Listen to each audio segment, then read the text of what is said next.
Hi, everyone. It's my pleasure and honor to introduce Dr. Emily Knox. As you heard, she graduated with her BA in Religious Studies here in 1998. She is now an associate professor at the School of Information Sciences at the University of Illinois at Urbana-Champaign. Her most recent book, Foundations of Intellectual Freedom, won the 2023 Eli M. Obeler Prize for Best Published Work in the Area of Intellectual Freedom. Knox's articles have been published in the Library Quarterly, Library and Information Science Research, and Open Information Science. Knox serves on the board of the National Coalition Against Censorship and is the editor of the Journal of Intellectual Freedom and Privacy. She has been interviewed by NPR, The Washington Post, Time, and Slate, and on this past Tuesday, she testified before the U.S. Senate Committee on the Judiciary regarding book bans. Knox received her PhD from the doctoral program at Rutgers University, her master's in library and information science from the iSchool at Illinois. She also holds an AM in the same field, that being religious studies, from the University of Chicago Divinity School. So please join me in welcoming Dr. Emily Knox.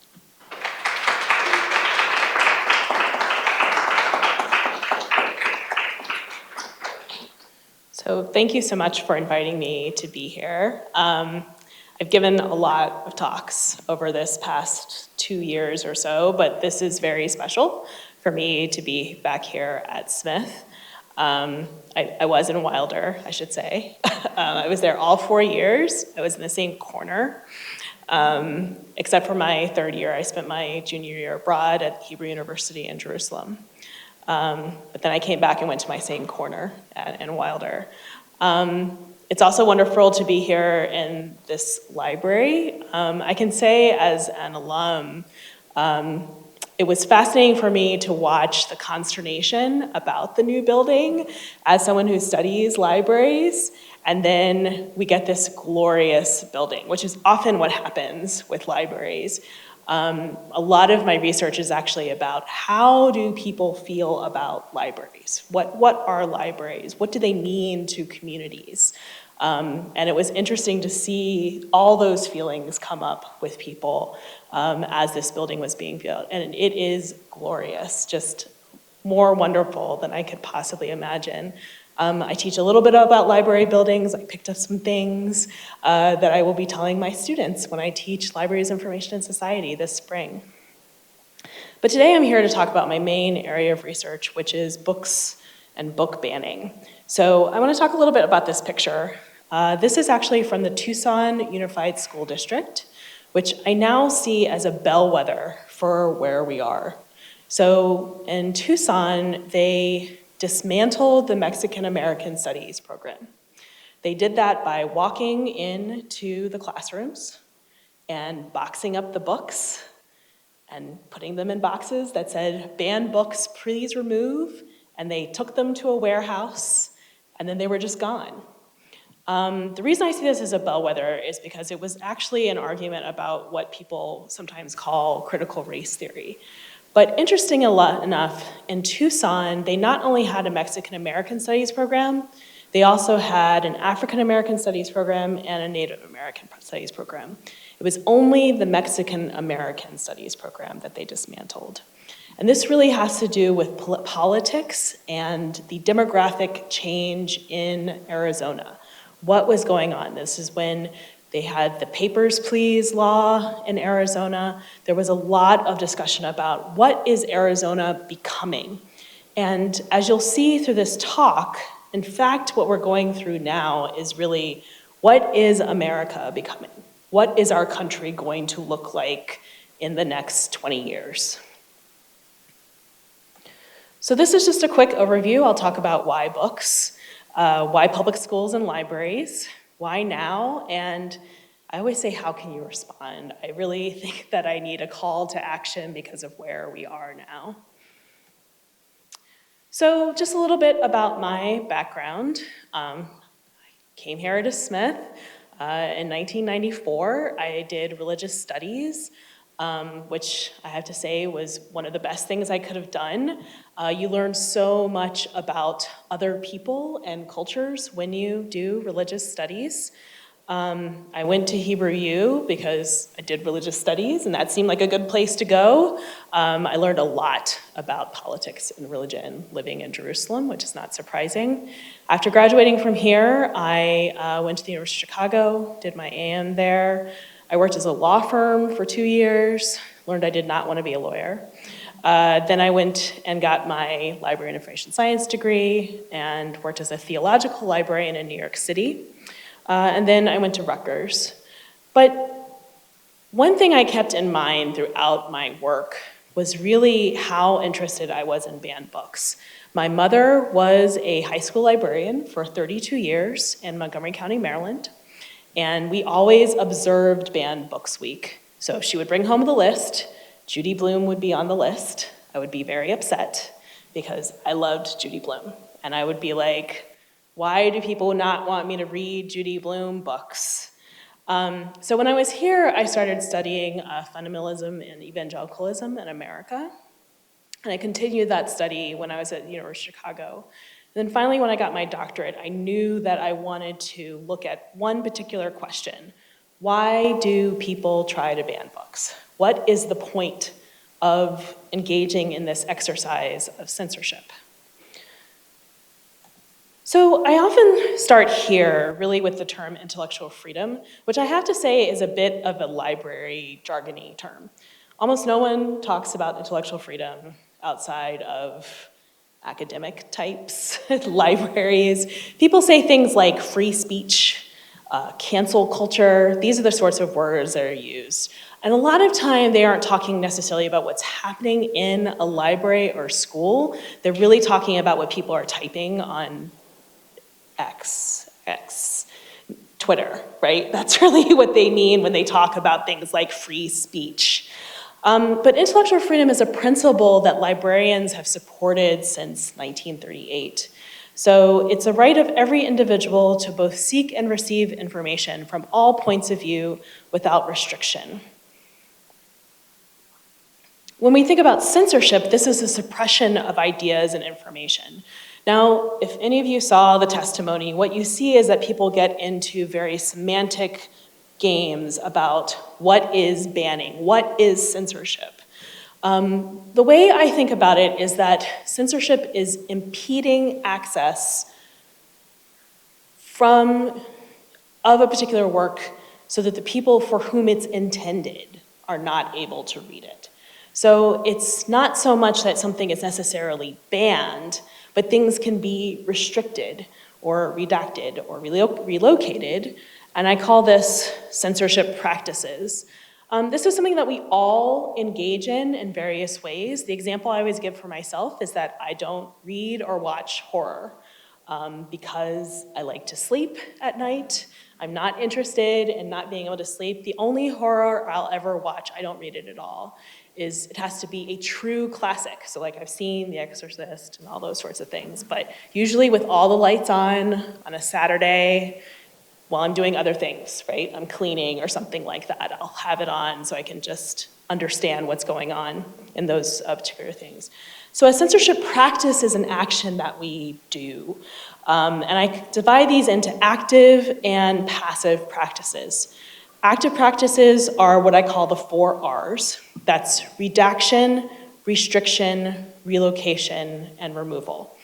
So I'll go through a little bit of a definition of those 4 R's. Redaction is when you mark through something. We see these in classified documents.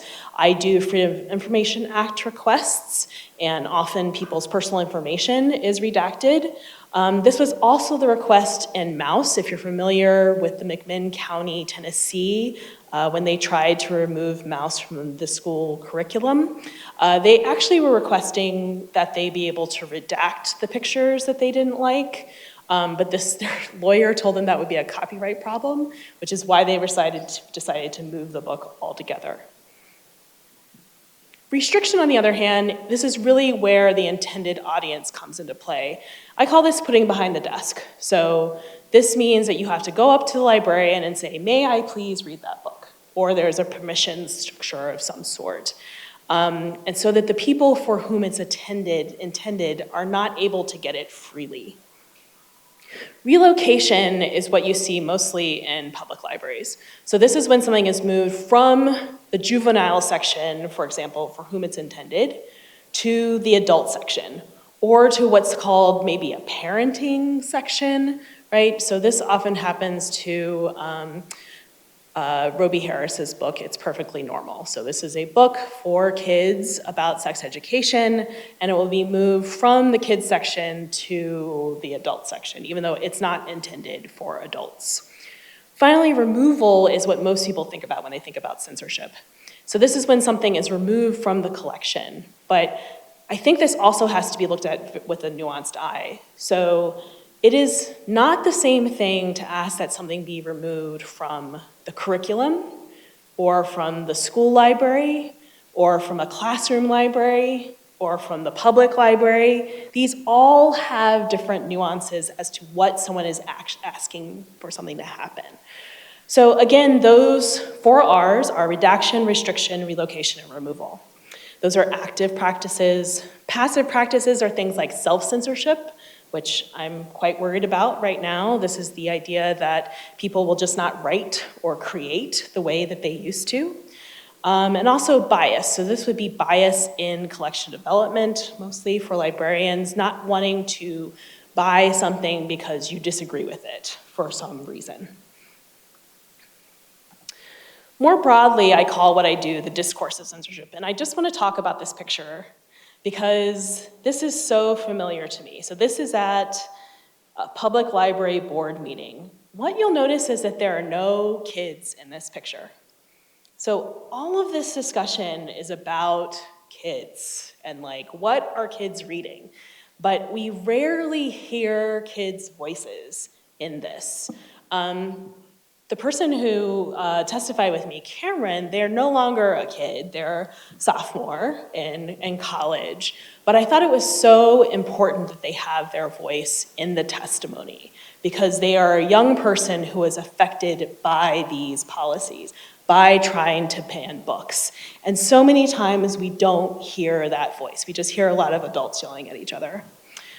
So when I say the discourse of censorship, I look at the language that is used to justify censorship practices. I look at relationships among power, identity, the nature of knowledge. I'm very interested in the status of public institutions and communities. Also the outsider perceptions of institutional practices. Nobody knows how books get on shelves. They have no idea how that happens. You walk into a library, there are books. They magically appeared, right? I went to my local public library, I just moved, got my library card. They had Fourth Wing on the new bookshelf.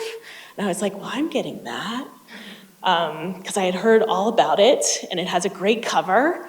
But I realized that most people have no idea how that book got on that new bookshelf. It just magically appeared with its cover, with the label on the spine. Also, no one knows how teachers work at all. They have no idea how teachers make curriculum, how they do their lesson plans. These are all very black boxed procedures and policies for the general public. Finally, I'm interested in reading practices. So what does it mean to read? Why is reading so important? So talking a little bit more about reading practices, what I think about a lot is interpretive communities.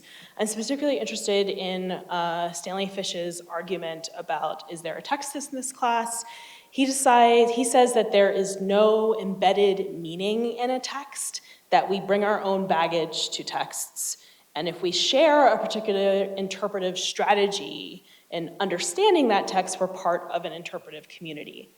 So this is based on the idea that although we often think of reading as being an individualized practice, actually it's one that is often quite social. I'm sure some of you are on book talk and all those sorts of things. So even if you're reading by yourself, in fact, you're engaging in community. This is actually a banned books club from Kutztown, Pennsylvania. So I'll talk a little bit more about what I mean by reading practices. This gets a little bit deeper into my research. So basically what I use are past and present models of understanding reading to describe how people read today. So these are all just random pictures of people reading, but I like to start with the monks and reading in the Middle Ages. One of the most important things that happened in the Middle Ages was that we started reading silently. So it used to be that the monks would be sitting in the refectory and one person would read the Bible out loud while they were working. Why is that important? Well, when you read out loud, someone can interject and say, by the way, this is how you should interpret that particular piece of scripture, or whatever it was, right?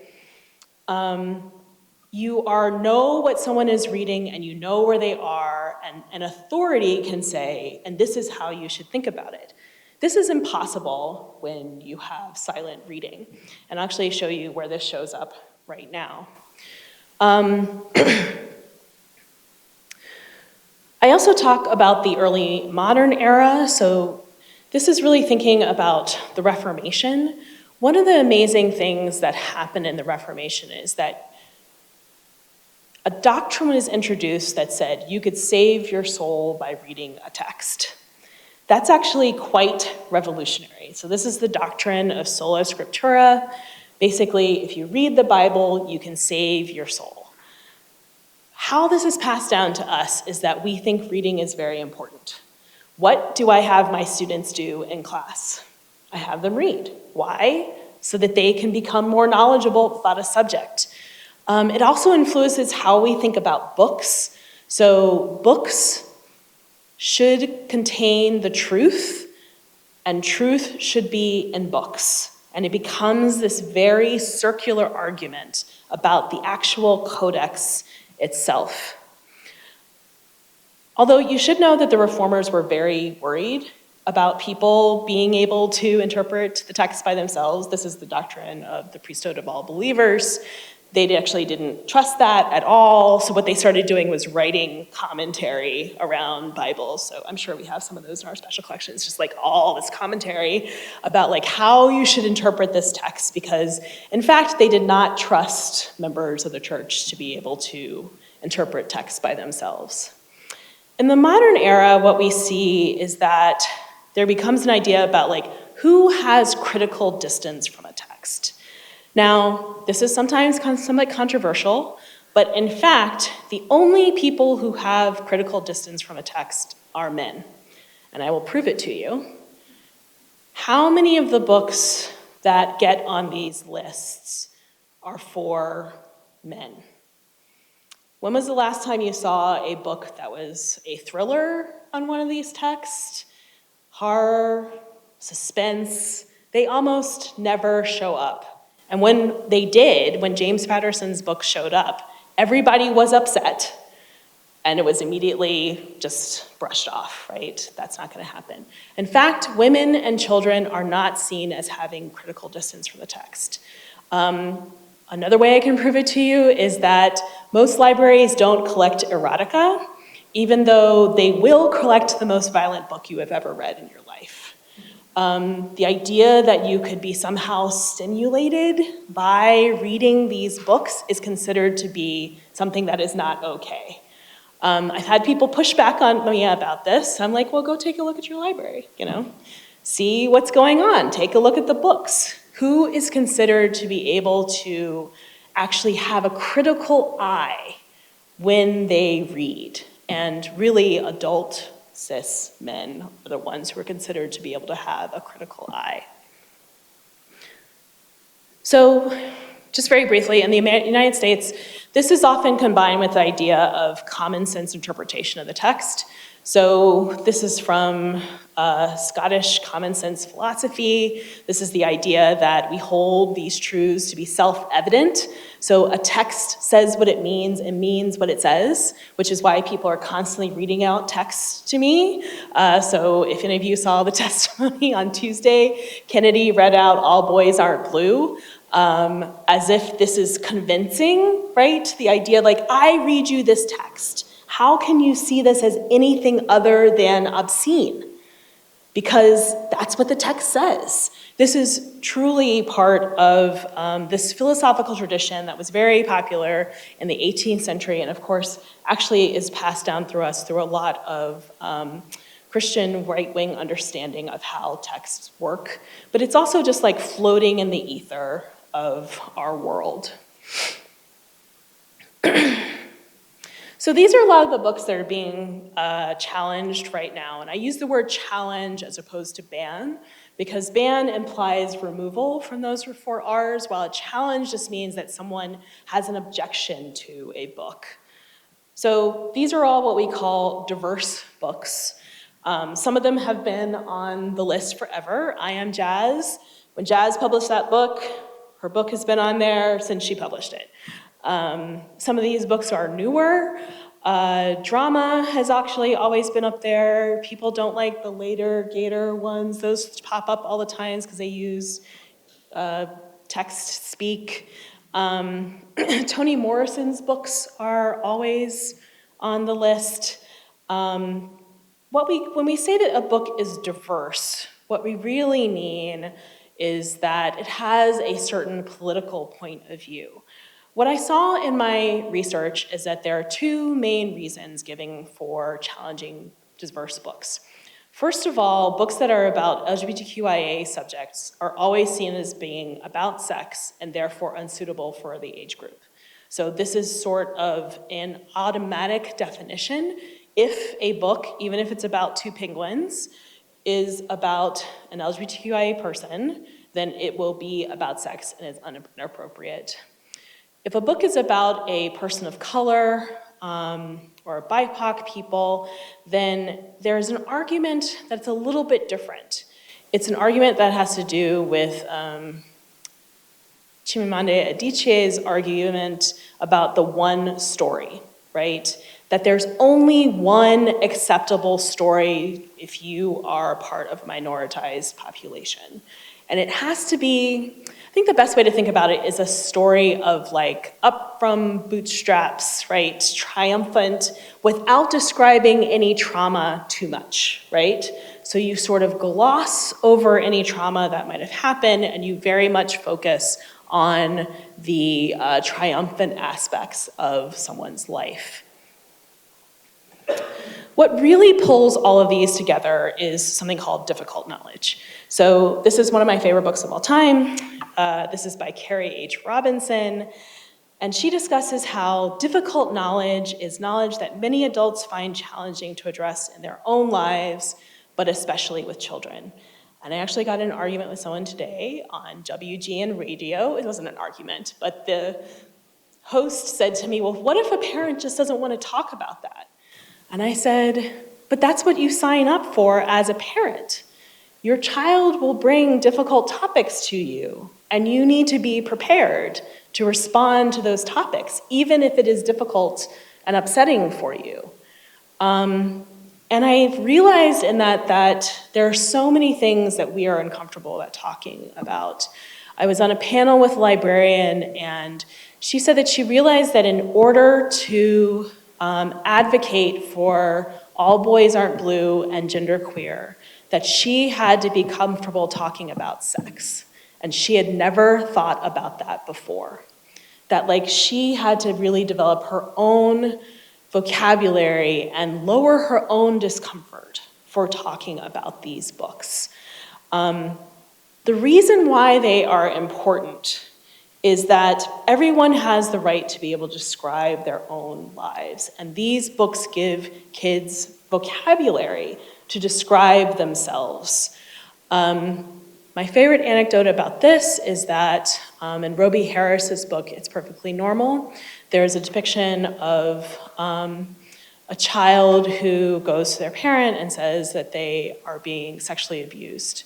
And Roby was told that there was a child who was reading the book, went to their mother and said, "This is what my father is doing to me." That book actually gave that child the vocabulary to be able to say, this is the truth about my life, and also made it so that they could be put in a more safe situation. we really are doing our children a disservice if we are not giving them the vocabulary to describe their lives. And also the lives of their peers, their friends.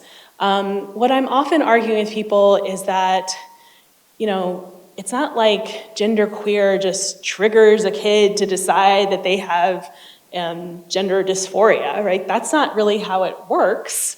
But also, maybe their friend is going through questioning their gender identity and they want to know more, right? That is also what a book does. So this is Rudine Sims Bishop's argument that books are mirrors, windows, and sliding glass doors. People are very focused on books being mirrors and sliding glass doors, and not so much about them being windows into another person's life. So I mentioned that I had just heard the argument about reading aloud. So this is from Tuesday. This is how I do my research. I take what people say, and I look for common themes in their arguments. So this is Max Eden. I'm actually sitting on his left. You just can't see me. He is arguing actually about all boys aren't blue right now. And he says, if parents try to read passages, they cut them off because it is too obscene to be read out loud. So if I was going to be doing my discourse analysis of his argument, this would be reading aloud, which I hear all the time, that a book is obscene because it's not even that it's too obscene to be read out loud, it's that it makes people uncomfortable when it's read out loud. There's a lot of discussion about comfort, discomfort. So I keep updating the slide with new things that happen all the time. So I just updated the slide on Tuesday, like, oh yeah, that's what Max Eden said while we were doing that. I really should actually do an entire discourse analysis of that testimony. So when I think about interpretive strategies, this is really how I think that people understand books. So this is an altered book, which is a beautiful, creative way of making books into art. And I think this is how people think about the way that texts work. That basically the illustrations, like the text jumps off the page at you. Right? They're not just sitting there, but it actually somehow gets zapped into your mind.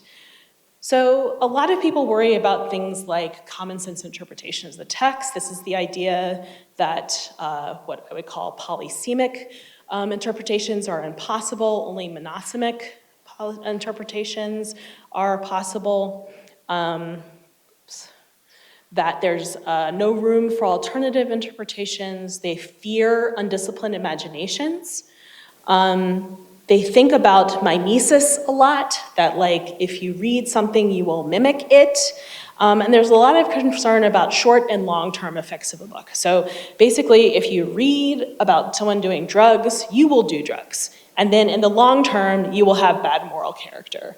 So I have an entire section of my book about books should edify the soul. And I'm currently working on a paper with my doctoral student about clean publishing, right? The idea that you should only have certain ideas and language in a book. So this is really where we are now. There were over 2,500 unique titles challenged in the past year in the US. We don't have Q1 and Q2 stats yet, but I do think they'll be even higher this year. You can see that there was a huge jump first from 2020 to 2021, and then another jump in 2022. So it used to be that I ended on this particular slide, but this is really saying, why do people try to ban books? And that is because words have power. We truly believe that reading can change who you are as a person. Basically, this poster summarizes my research. So if we understand that words have power, then it's actually not surprising that people are looking at public schools and libraries right now. So this gets more into our current culture war. The thing to know about public schools and libraries is that they are more or less public goods. That is, they are available to all and everyone can benefit. One of the true values of librarianship is the public good. We do this by supporting information access and the principle of intellectual freedom. But public goods are always contested in our country. I really commend this book to you. This is The Sum of Us by Heather McGhee. She has the famous story about the public pool in Montgomery, Alabama, which rather than desegregate the pool, it was filled in with concrete and does not exist even anymore. Even to this day, Montgomery, Alabama does not have a public pool. We see this happening with libraries. Rather than put 5, 10 books that somebody doesn't like on the shelf, people are willing to close their libraries. Think about all the services that are lost when a library is closed. Libraries provide so much for people. I'm sure many of you saw the pictures of people in the pandemic who were just sitting in public library parking lots using the Wi-Fi. Libraries provide a quiet place for people to just be. There are very few places like that that exist. They provide a safe place for students to go after school if their parents can't afford after school care. They help people fill out tax forms. They provide public restrooms. They provide cool places for people when it is hot outside and warm places when it is cold. They provide public lunches. They provide study areas. They provide classes. Also, a friendly face. So many libraries are just a place where you can go in and someone will acknowledge you as a person. That you are a person with needs, no matter how young or old you might be. I just gave a talk not too long ago at Edmonton Public Library, and I usually use the electronic resources with my public library. But I was there right before it opened, and I forgot how many people are just lined up for the library to open in the morning. So there are just people just waiting for the security guard to open those doors so they can get inside. And libraries still provide newspapers, still provide magazines. I was upstairs here and I noticed that there is a VHS player in the library. The library is one of the only few places where you can get all these things. People are like, oh, where can I go to get all my tapes onto a CD or digitize them? I'm like, you can go to the library. That's where you can do that. So that is actually also the problem with libraries, is that they are open to all and everybody can come. This is the argument that Heather McGhee makes in this book, that in fact, we are distrustful of public goods. Often this is racialized in our country. It used to be that this was really about schools, but really public libraries have also been dragged into this culture war over public institutions in our country. There's also a lot of discussion about indoctrination. I encourage you to actually look at what Moms for Liberty and No Left of Turn have to say. So this is actually, they have a list of people, I don't have the list here, that they say indoctrinate.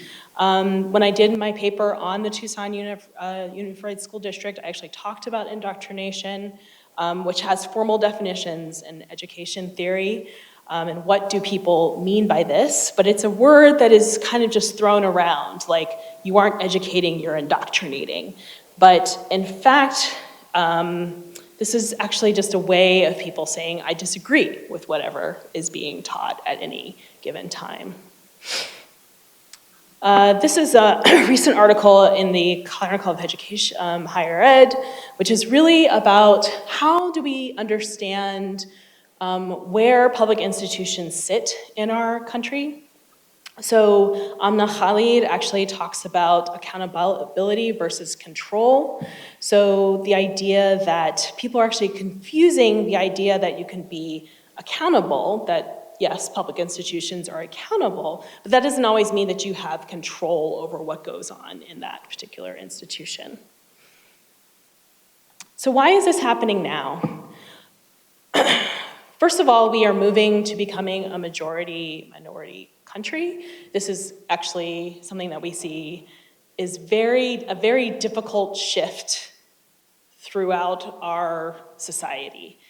What does it mean that the current generation of kids under 18 are no longer majority white? What do you teach people that it means to be a US citizen if they are not majority white? How do we talk about our history when we really are incorporating people who have a different understanding of that history than what used to be the understanding of the majority? Also, the pandemic is really important.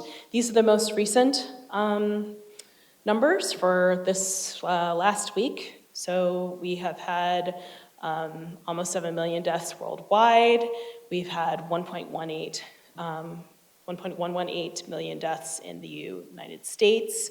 The way I'm really noticing this now is, and this is not so much my work, but the reintroduction of loosening of child labor laws.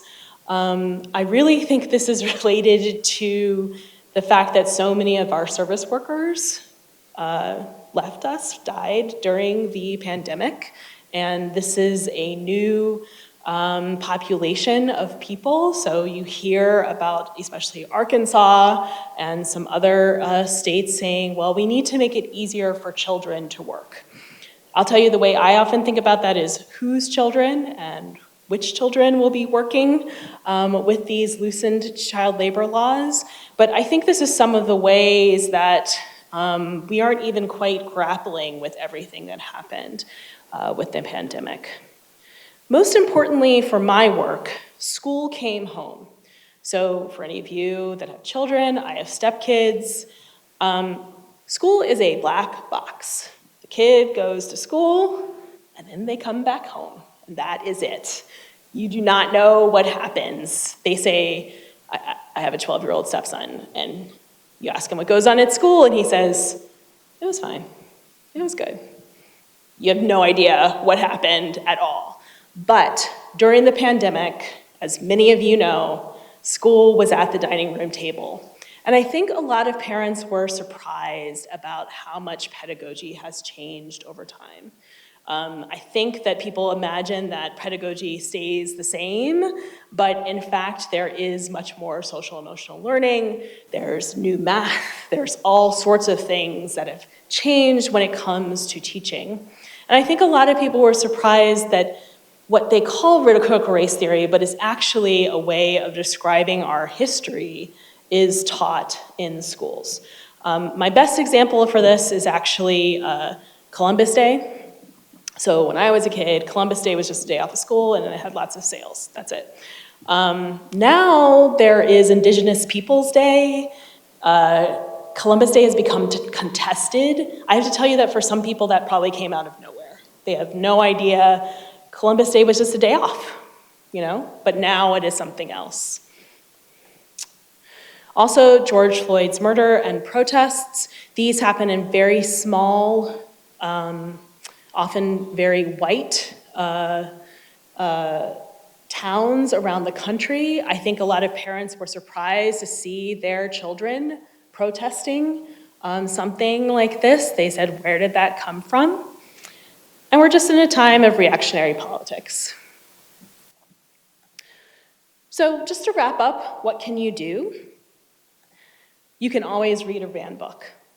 So there is a list of 850 from Representative Krause in Texas. I'm sure there's a book on there that you would like to read. Support the authors who are being targeted. I love Jane Mount and her work.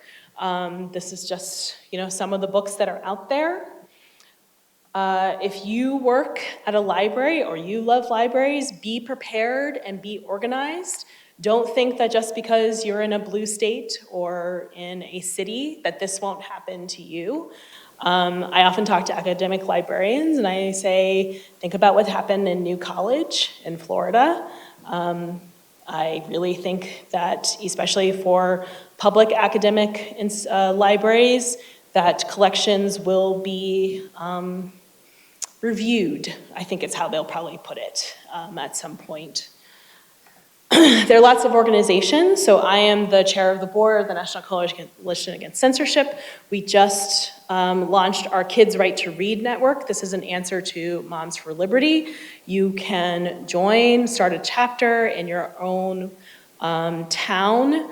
There's also the Student Advocates for Speech. This is to train students to be able to talk to their peers about why free expression is important. There are also two other national communities. So the United Against Book Bans is actually a coalition, and CAC is part of it. It's mostly run, by American Library Association. This provides a lot of resources. If something does happen in your town, I'm a former president of the Freedom to Read Foundation, which is the legal arm of the American Library Association. So if things get put through the courts, this is how librarians would respond. PEN America, if you are a writer, this is the place for you. Please join PEN, keep abreast of all of their reports. Also the National Coalition Against Censorship. It's a true coalition of people and organizations within the Freedom of Expression Network. There's actually something called the Freedom of Expression Network. I should say that NCAC does a lot of work on art, which I think is something that's often forgotten, but we've had discussions with Facebook and Instagram about especially we had a campaign called the Free the Nipple campaign, because how do you know if a nipple is male or female if someone is non-binary, right? That doesn't make any sense. So thinking about how do we understand censorship and art, this is something that NCAC has long worked on. So rather than leaving people with the other poster, I now leave people with this, which is that free people read freely. As Frederick Douglass said, once you learn to read, you will forever be free. And it's important that people don't impede your right to read. You have the right to access books and to read them. And I leave you with a charge. Get involved in your local community politics, because it's up to you to make sure that free people can read freely. Thank you.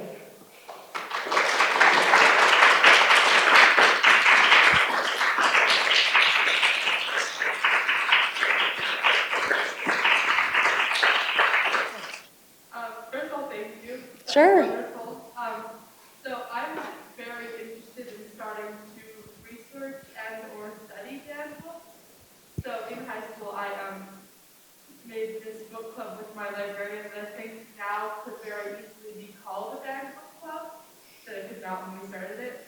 And so I was wondering if you have any advice on how to get into research of this or advocacy for this at our college age. Does that make sense?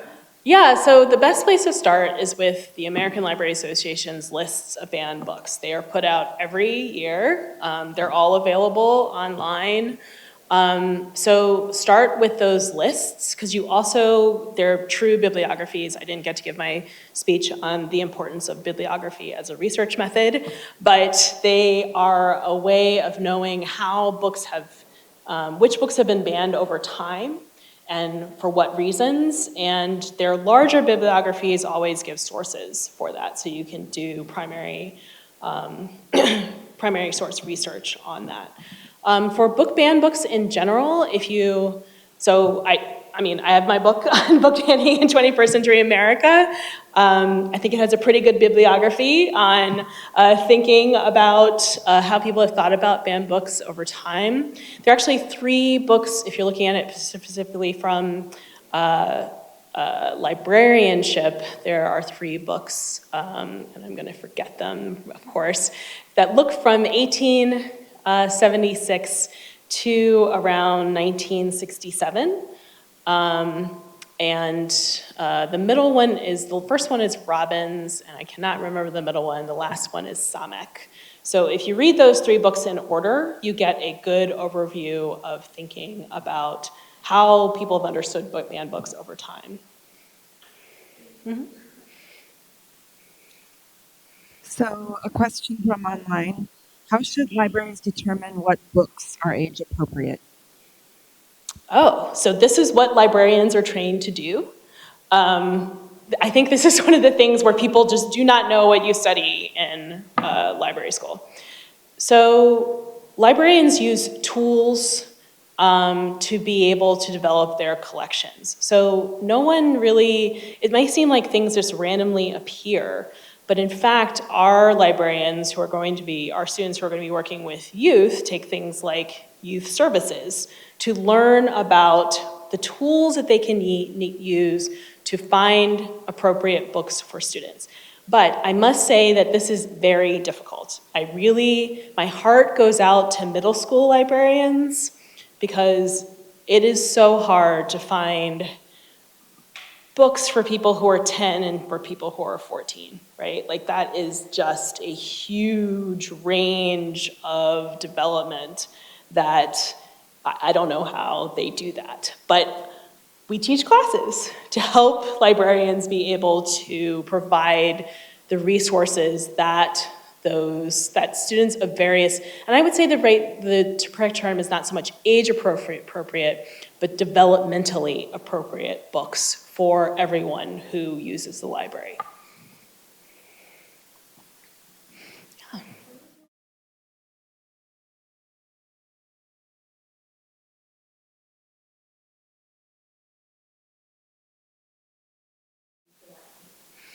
Okay, yeah, so just know that these are heuristic devices for thinking about censorship.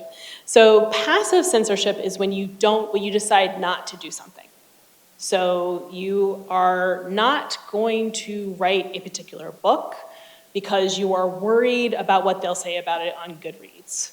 Also, you have to know that a lot of this is wrapped up in social media and the outside influence that social media has over our content creation, I guess is the best way to think about it.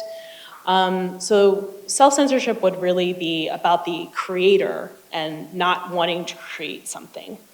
Bias is what you really need to work on if you are a collection development librarian. So in my field. So this would be you saying, I don't want to buy this book because I don't like it, or I disagree with it, or the author is a bad person, or something like that. I can go more into my research about how actually intersectional a lot of those ideas are. So what I tell my students is, I never hear about people removing Woody Allen's movies from their collections. I do hear about people removing Bill Cosby's books and videos from collections. In fact, what you find is that this is often inflected by diverse identities when you think about something like bias in collection development. Librarians develop collection development policies. You should follow your policies. Your policy should come from your mission of your institutions. Different institutions have different missions. That is really, you should never be making these decisions in a vacuum. Also, I just another anecdote, I have lots of anecdotes, but one of the most recent ones I saw was on ALA Think Tank, which is this raucous Facebook group, I'll just put it that way. If you're interested in what librarians are talking about on Facebook, that's the place to go. They were talking about RFK Jr.'s new book. And some of the posters said, we're not buying it because it's inaccurate. And I was like, I understand that you have accuracy in your collection development policy. This is mostly public libraries. But you have many things on your shelves that are inaccurate. Your entire diet section is inaccurate. Your self-help books in general are inaccurate. Inaccuracy is only one criterion that you should use. And I would be disappointed in my public library if they didn't have all the books from everybody who is running for the highest office in the land. They should have Marianne Williamson's book. They should have RFK Jr.'s book. They should have Mike Pence's book. People have the right to be able to see these books, whether they're accurate or not, because these are people who are vying for my vote. And I should be able to know what they have to say. So when I think about passive censorship, it's really not following much more your own personal ethics instead of the professional ethics that we should be following as professionals. What might be a compassionate question to ask a citizen who wants to ban or remove certain materials from a library or challenge a book? So it really depends on what point you're at in that particular request. So I'm a big believer in Ranganathan's 5 laws of library science. Every reader, their book, every book, their reader. A lot of times, my hope is that they can be stopped at the desk. That's what I call it. So someone sees a book they don't like. There are thousands of books in the library. I'm sure we can find one that will work for you, right? You hope that would happen. That is not so easy right now. You have to decide where the opposition is coming from. So first of all, do not do this alone. If someone brings a request, you should have policies in place to respond to that request. And so there should be a committee, it should go up to the director, and you also need to decide who is this person.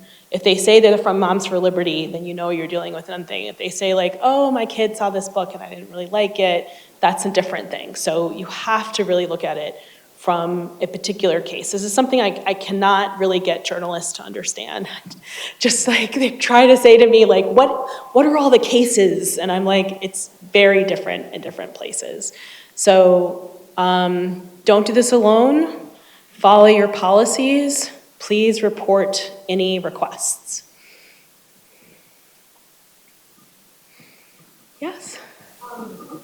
In your personal opinion, are there any books that you think should not be in a library? So it depends on the library. What is the mission of the library? That is what really matters. So the library here has a very different mission than, say, the public library down the street.